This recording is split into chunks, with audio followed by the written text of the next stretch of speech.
Okay.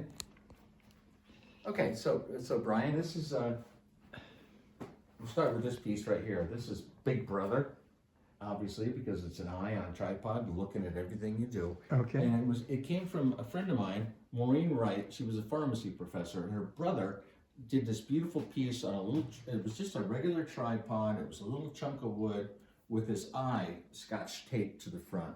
And I'm like, I gotta make that. So that's where this giant piece came from. Okay. But, going back to this big piece here, this is obviously John Bromberg. It's called Portable Pageant. And it was a concept I had back when John would do his pageants and his shows at his house in Lakewood. It was a big event, like a 2-day event. So I thought, well, I'll do something fun. So I made this piece. I had taken the picture of John and I enlarged it, put it on a couple pieces of plywood. I took it up and I used all the extra paints that I had. I thought it'd be fun for the kids to just paint it, whatever. And so we had a blast doing that. And it was just like the kids were throwing paint all over it and people were coming in and doing beautiful eyeballs and doing everything. And it was so much fun. And then after that was all done, I brought it home and I just kind of redid it. And you can see spots where some of the old paint is coming through and, whatever people, as much as I could save that was useful, I saved, like some of the bits on the bottom, you can't really see them very well. But then I added the mechanical parts because I wanted it to be called the Portable Pageant, which is something that tries to incorporate everything that John does in some of his pageants. So I try to think of all the different components of his shows, which is the corn, Trudy, the blue ball, the chair, and then the mirror is supposed to be the audience. Okay. So as it's spinning around, you become the audience watching and that's his.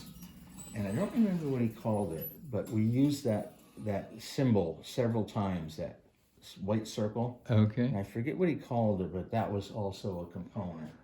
All right. And this is my eyeball here, which I think he still has another version of that up on his studio. Cool. But And yeah. so this is the other room that we got cut off. And this is part 2. Yeah. And we have one of your pieces here. Yeah, that's a steel piece.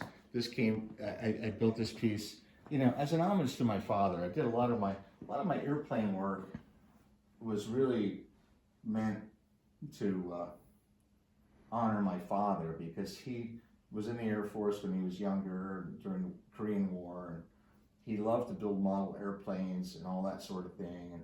And so, like, a lot of these airplane sculptures that I've made are for him, and he built a lot of little model airplanes for me because he loved to build model airplanes, and they're all up there. And I love to like look at those and figure out some way to like turn those into sculptures. So yeah, that's the story behind that piece. Cool. And then here we have another.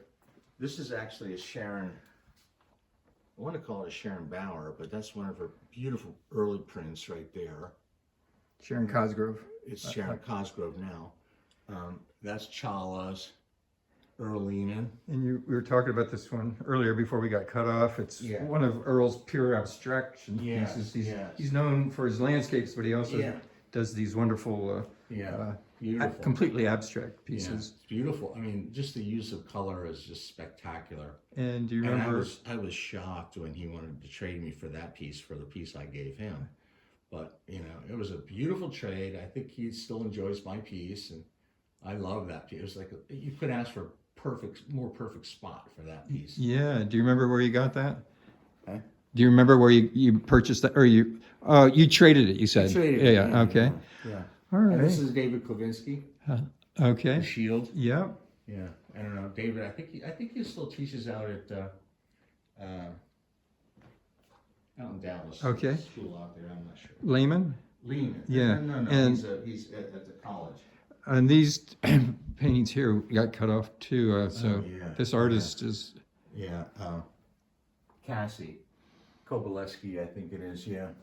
And like as we talked the first time, we were walking around Scranton. There used to be a little gallery right across from the bog, and that was in the window. And I'm like, I have to buy that painting. It is so cool. And then of course we wound up with 2 more of her pieces. And I think we have another one in the bathroom over there or somewhere. I don't know where it is. But And last we talked about your guitars. Maybe if Oh, you yeah. pick one of those out, and hold it up. One of my favorites? Yeah. So you said you build them, but you also collect them. Yeah. Oh, I built this one. This is kind of fun. I call it a Stratosaur because I added a classic Jimmy tooth onto it.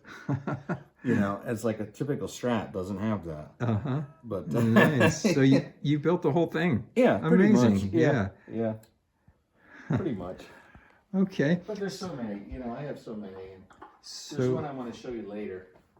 But we can do so that later. maybe now if you'd tell us where your work's available. You said you don't have a website, but you have. No. I have like the closest place to reach me that's not unless you join me as a friend is I have a Facebook page. It's called James Lennox Sculpture on Facebook.